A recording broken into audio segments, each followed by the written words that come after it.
چاہ رہے ہیں آپ آگے؟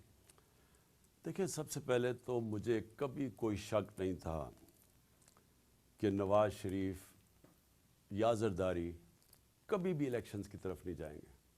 اور کیوں مجھے شک نہیں تھا؟ کہ دونوں اس ملک کے بڑے مجرم ہیں، یہ کرپٹ لوگ ہیں.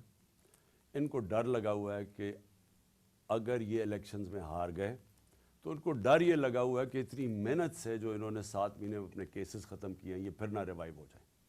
ان کا انٹرسٹ پاکستان کا انٹرسٹ ان کا انٹرسٹ نہیں ہے. ان کا انٹرسٹ ہے کہ پہلے کیسے چوری کرو اور پھر چوری کو بچاؤ کیسے. تو مجھے کبھی کوئی شک نہیں تھا کہ انہوں نے الیکشن نہیں ماننا. میری کوشش یہ ہے کہ اس ملک کے جو ادارے ہیں وہ اس وقت ملک کا سوچیں. یہ میں عمران خان اپنا نہیں سوچ رہا، مجھے اپنے ملک کا خوف آیا ہوا ہے.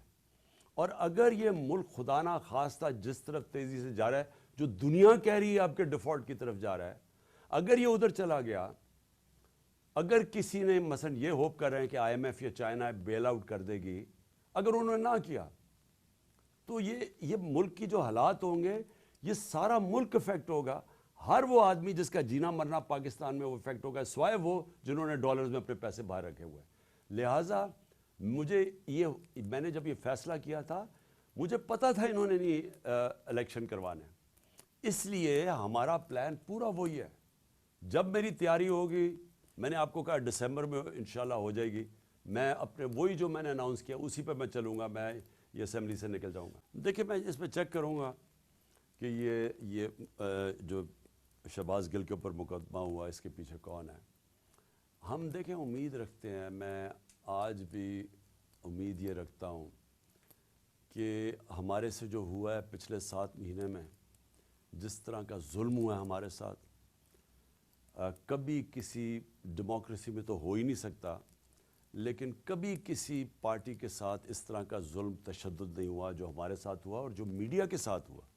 اور وہ میڈیا کے لوگ جن کی ریپوٹیشن تھی، جن کی کریڈیبلٹی تھی، جو لوگ ان کو معاشرے کے اندر جن کو رسپیکٹ کرتے تھے، ان میڈیا کے لوگوں کے ساتھ کیا ہوا، ارشد شریف کے ساتھ کیا ہوا. اور اس کے بعد یہ جو میڈیا ہاؤسز کو بند کیا گیا اور جو دھمکیاں دی جا رہی ہیں، ایسے کبھی نہیں ہوا. میں صرف یہ امید رکھتا ہوں کہ پہلے تو ایک رجیم تھی جنرل باجوہ کی، اس میں تو ہمیں سمجھ آ گئی تھی کہ انہوں نے فیصلہ کیا لیا تھا اور کھلی دشمنی ہمارے ساتھ کی تھی انہوں نے. اور جب بھی پولیس سے ہم پوچھتے تھے کہ جی آپ نے 25 میں وہ کیوں کیا، وہ کہتے تھے جی ہمیں پیچھے سے آرڈر آئے. جس سے بات کرتے تھے، جو کچھ ایف آئی اے، ہمیں جی پیچھے سے آرڈر آ رہے ہیں.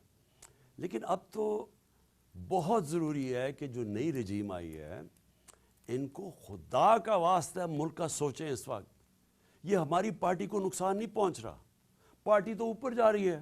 میں نے تو اپنی زندگی میں کبھی کسی پارٹی کو اس ملک کے اندر اس عروج پہ نہیں دیکھا جو ہماری ہے، لیکن یہ ملک تباہی کی طرف جا رہا ہے. تو اس وقت تو سوچنا صرف ملک کا چاہیے ہمیں. اور جو بھی اس وقت ملک کا سوچ رہا ہے وہ یہ نہیں چاہے گا کہ ہماری سب سے بڑی پارٹی اور ہماری اسٹیبلشمنٹ کے اندر اتنا بڑا فاصلہ ہو جائے جو کہ جنرل باجوہ کے دور میں تھا. یہ ایک نیا وقت آیا ہے اور نیا آرمی چیف آیا ہے. ان کو تو سب سے پہلے یہ فوج اور ایک قوم اور فوج اکٹھی چلتے ہیں، علیحدہ علیحدہ نہیں ہوتے.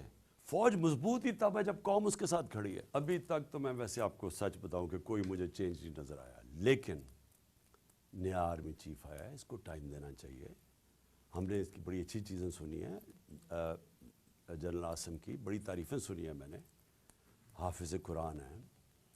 اور میں یہ امید رکھتا ہوں کہ یہ امر بالمعروف پہ چلیں گے. یہ جو ہمارے نبی صلی اللہ علیہ وسلم نے جو کہا تھا کہ قومیں تباہ ہو جاتی ہیں جب ایک بڑے ڈاکوں کو آپ این آر او دے دیں اور چھوٹے چوروں کو آپ جیلوں میں ڈالیں، وہ قومیں تباہ ہو جاتی ہیں. تو ہم تو ان سے امید لگا کے بیٹھے ہوئے ہیں. خان صاحب، یہ بتائیے گا کہ کسی بھی